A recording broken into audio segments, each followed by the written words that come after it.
আপনারা যদি ইংলিশে কথা বলতে চান, if you want to speak English, then you have to understand about the tense, and if you don't know about the tense, then you will never speak English. তো আপনারা যদি ইংলিশে কথা বলতে চান, আপনাদেরকে এট ফার্স্ট টেন্স সম্পর্কে জানতে হবে। আর আপনারা যদি টেন্স সম্পর্কে না জানেন বা কোনো ধারণা না থাকে, তাহলে কোনোদিন আপনারা ইংলিশে কথা বলতে পারবেন না। সো আজ আমার ভিডিওটা হচ্ছে টেন্স নিয়ে। টেন্স নিয়ে প্রত্যেকটি ভিডিও ইনশাল্লাহ স্টেপ বাই স্টেপ দেওয়ার আমি চেষ্টা করব। So let's get started.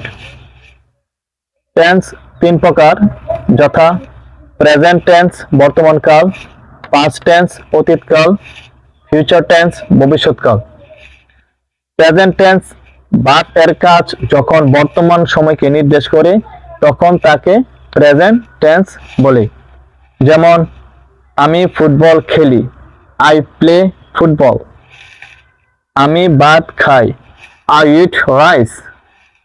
আমি ভাত খাইতেছি, I am eating rice. So তিনোটা সেন্টেন্স প্রেজেন্ট টেন্স। তো আশা করি টেন্সগুলো বুঝতে পারছেন। আমার ভিডিও আসার উদ্দেশ্য হয়েছে আপনারা যাতে সহজে ইজিলি ভাবে you can speak English easily, আপনারা যাতে সহজভাবে ইংলিশ বলতে পারেন।